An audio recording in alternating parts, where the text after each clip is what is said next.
பீகாரில் ஒரு வீட்டுக்கு முன்னாடி ஆலமரத்தில் ஒரு தலை தொங்குது. தலை மட்டும். அதுக்கு பக்கத்தில் ஒருத்தன் உட்காந்துருக்கான்.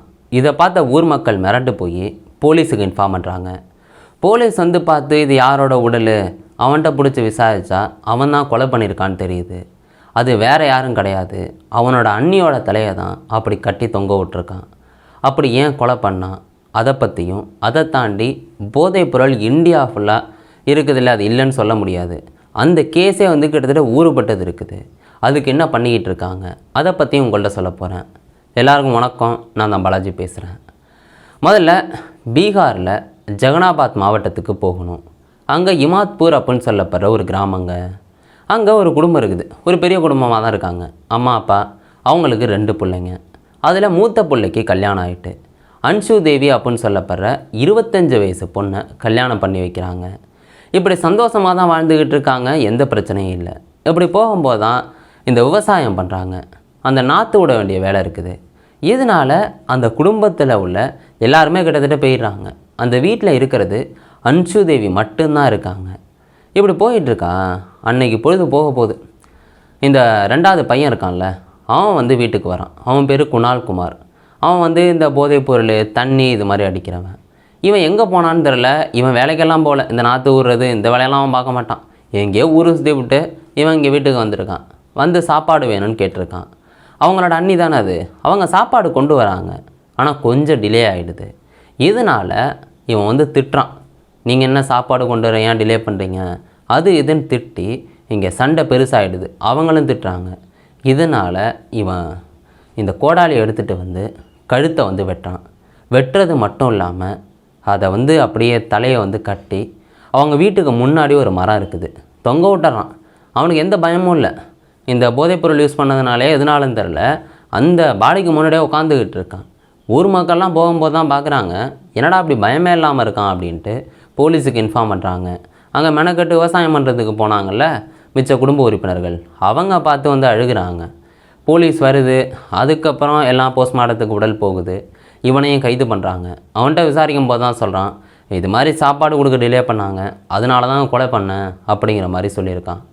அதை தாண்டியும் போலீஸ் விசாரிக்கிறாங்க. ஏன்னா வேறு ஏதாவது காரணம் கூட இருக்கலாம்ல, அதனால விசாரணை இன்னமும் போய்கிட்டு இருக்கு. இந்த ஊர் மக்கள் சொல்கிறது, இவன் போதைப்பொருள் தண்ணியெல்லாம் அதிகம் அடிப்பான் அப்படின்னு சொல்கிறாங்க. நம்ம இந்த போதைப்பொருள் கேஸை பற்றி தாங்க பார்க்க போகிறோம். இந்தியாவில் NTPS அப்படின்னு சொல்லப்படுற சட்டம் இருக்குது. அதாவது narcotic drugs and psychotropic substances act. இந்த சட்டப்படி கஞ்சா வளர்த்தாலும் சரி, போதைப்பொருள் வச்சுருந்தாலும் சரி, அதை விற்றாலும் சரி, இல்லாட்டி அதை யூஸ் பண்ணால் கூட இந்த சட்டப்படி தப்பு தான். அதனால ஜெயிலில் தூக்கி போடுவாங்க. ஏன் இவ்வளோ ஸ்ட்ரிக்டாக இருக்குன்னா, போதைப்பொருள் அந்தளவுக்கு ஆபத்தானது. இந்த சட்டப்படி நிறையா பேரை வந்து கைது பண்ணியிருக்காங்க. இந்தியாவில் 3,96,000 கேஸ் வந்து இருக்குது. யோசிச்சு பாருங்கள் எந்த அளவுக்கு போதைப்பொருள் இருக்குது அப்படின்னு. இதனால் மத்திய உள்துறை அமைச்சகம் பார்த்துட்டு இவ்வளோ கேஸ் இருக்குது, இதை சீக்கிரம் முடிச்சாகணும், இந்தியாவை போதைப்பொருள் இல்லாத நாடாக உருவாக்கணும் அப்படின்ட்டு எல்லா மாநிலங்களுக்கும் வந்து தகவல் அனுப்புகிறாங்க. இது மாதிரி சிறப்பு நீதிமன்றங்களை உருவாக்குங்க அப்படின்னு. இந்தியாவில் இப்போதைக்கு 65 சிறப்பு நீதிமன்றங்கள் இருக்குது. இந்த NTPS நீதிமன்றம். இந்த 65 இருந்தாலும் அந்த 65 வந்து கிட்டத்தட்ட 22 மாநிலங்களில் இல்லவே இல்லை. மிச்சம் 6 மாநிலங்களில் தான் வந்து இது இருக்குது. இந்தியாவில் 3,96,000 கேஸுன்னு சொன்னேன்.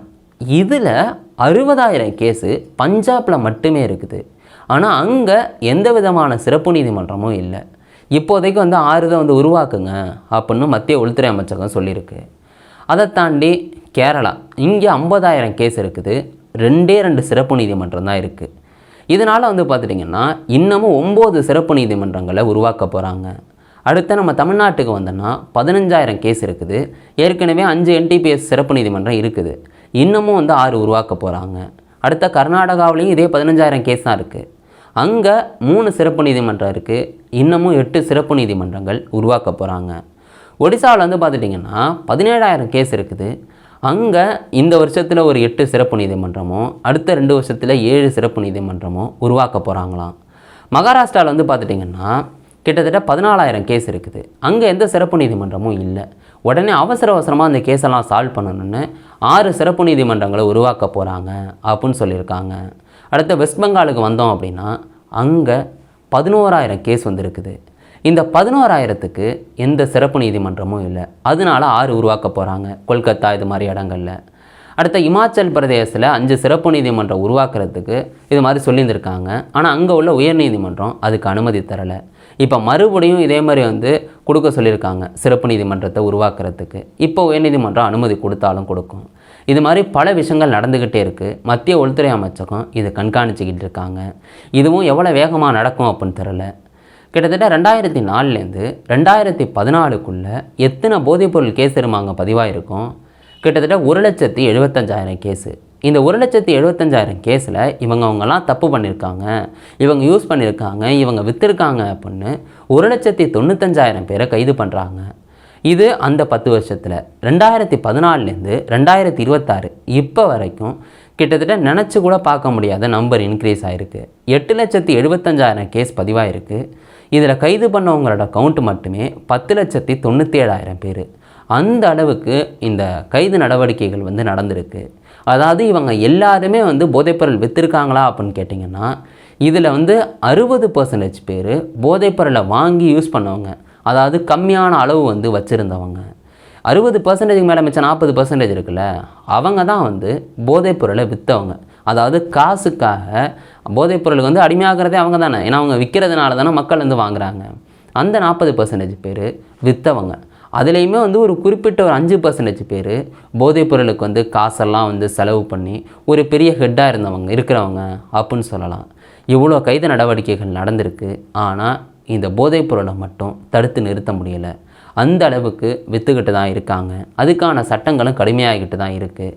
ஆனால் குற்றவாளிகள் அதை எப்படி மாட்டிக்காமல் பண்ணுறது அப்படின்னு அவங்களும் வேலை பார்த்துக்கிட்டு தான் இருக்காங்க. நீங்கள் இந்த சம்பவத்தை எப்படி பார்க்குறீங்க? போதைப்பொருளை எப்படி ஒழிக்கலாம் அப்படின்னு உங்களுக்கு தோணுது?